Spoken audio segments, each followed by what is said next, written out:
Welcome to the deep dive.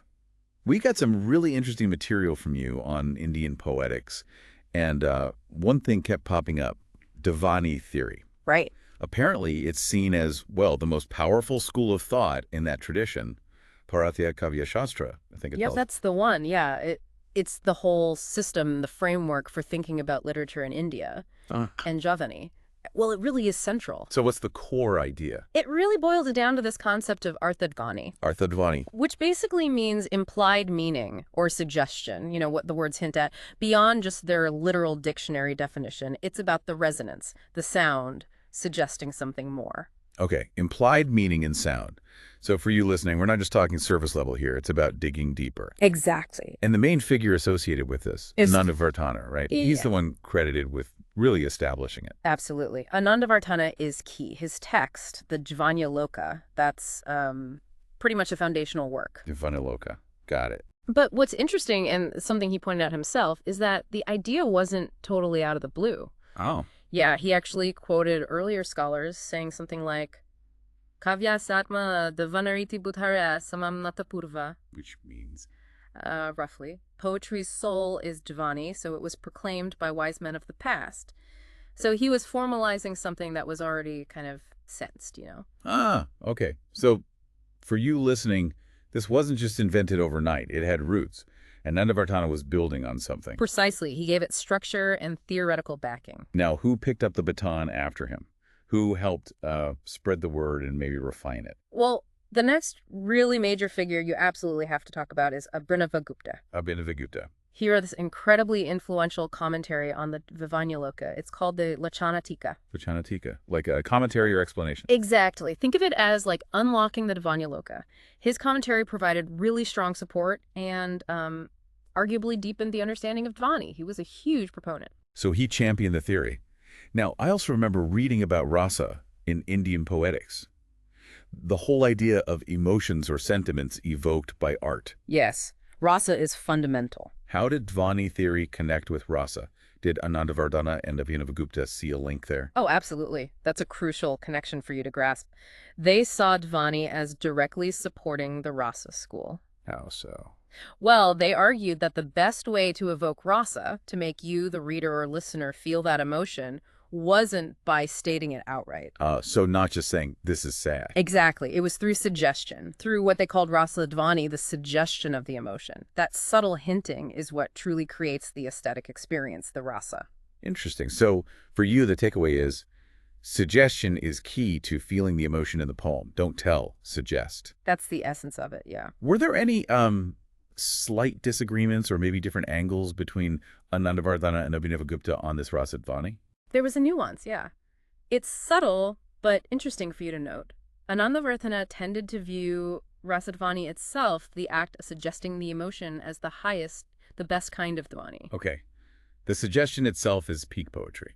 Kind of, yeah. Whereas Abhinavagupta, while totally agreeing on its importance, maybe focused a bit more on the result, he talked about rasa being dvanita suggested, or abhivyanjita, which means something like expressed or manifested. So Abhinavagupta emphasized the emotion arising in you, the reader, from the suggestion.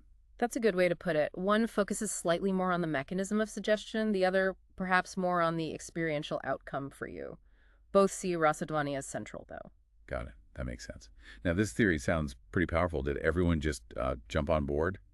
Or were there critics? Oh, definitely critics. Like any major intellectual shift, it wasn't universally accepted straight away. Right. You had other important thinkers like Okula Bhatta, Mahima Bhatta, Kuntaka. They all had different ideas about what makes poetry work and raised objections to Dhvani. Okay, so there was pushback. Who defended Dhvani theory against these critiques? Who helped solidify its position? That really brings us to Mamata. Mamata, okay. His role was absolutely vital. He systematically took on the arguments of the opponent's people, like Mahima Bhatta especially, and refuted them very skillfully. So he was the defender, the consolidator. Exactly. His work was crucial in strengthening the theory and ensuring its dominance in later Indian poetics. I saw a title associated with him. Something like Dhvani Pradisthapaka Parmacharya. That sounds important. It is. It translates roughly to the supreme establisher of Dhvani. Wow. Yeah, it's a title that really highlights his immense contribution.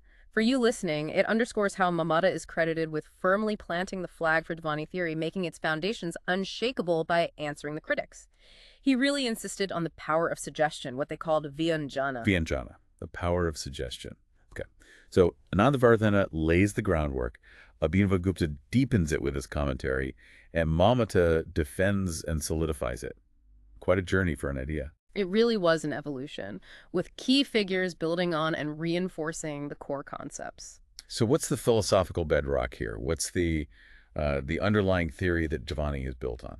The foundation is generally considered to be the Sphotavada. Sphotavada, right. I've heard that in relation to philosophy of language. How does that connect to poetry and suggestion? Okay, so Sphotavada, in simple terms, suggests that meaning isn't just built up piece by piece from sounds or letters. Instead, there's this sort of indivisible burst of understanding, the sphota, that flashes in the listener's mind. A holistic meaning? Kind of, yeah. The actual sounds or words we hear are just triggers that help reveal this underlying complete meaning unit, the sphota. Dhwani theory borrows from this. How? It sees the literal meaning of the words, the Vakyartha, as just the entry point.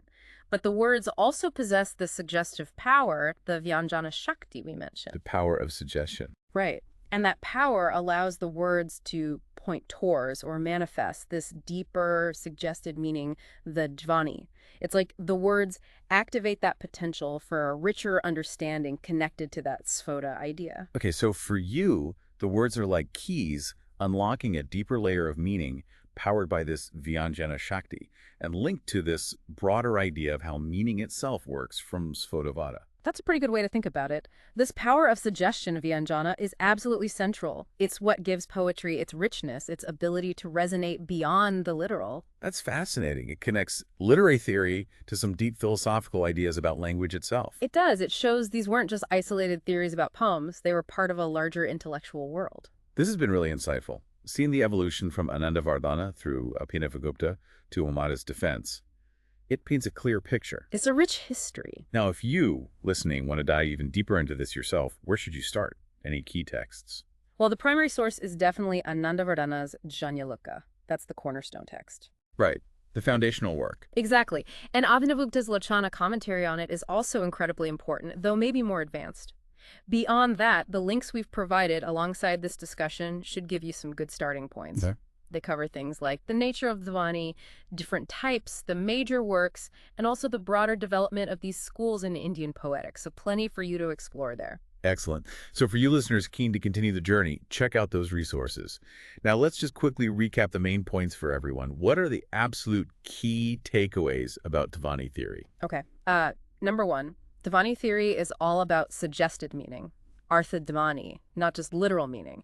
It's huge in Indian poetics. Got it. Suggestion is key. Number two, Anandavardhana is the main founder with his Dhvanyaloka. The establisher. Third, Abhinavagupta was a crucial supporter and interpreter with his Lochana commentary, especially linking Dhwani to rasa. The amplifier and connector. Fourth, Mamata was the great defender, the supreme establisher, who solidified the theory against critics. The consolidator. And finally, the whole thing rests on the power of suggestion, Vyanjana Shakti, which itself is connected to the philosophical concept of Sphotavada. Perfect. A really clear summary for you. Anandavardhana, Abhinavagupta, Mamata suggestion, rasa, sphota. Now, as we wrap up, here's maybe a final thought for you to chew on. We focused on how Dhwani, this idea of implied meaning, is vital for poetry. But think about how often suggestion operates elsewhere. Right, it's not just poetry. Exactly. Yeah. How might understanding Dhwani change how you perceive, say, a subtle comment in conversation, or the mood created by a piece of music, or even the unspoken message in a painting? That's a great point. It really attunes you to look for those hidden layers, doesn't it? It does. How does appreciating this theory of suggestion give you maybe a new lens for interpreting all sorts of communication, looking beyond just what's said or shown explicitly? Something to think about. Definitely. It encourages a more nuanced way of engaging with expression in general, a powerful idea that travels well beyond ancient Indian poetics. Indeed. Well, thanks for joining us on this deep dive into Dhwani theory. Until next time, keep listening between the lines.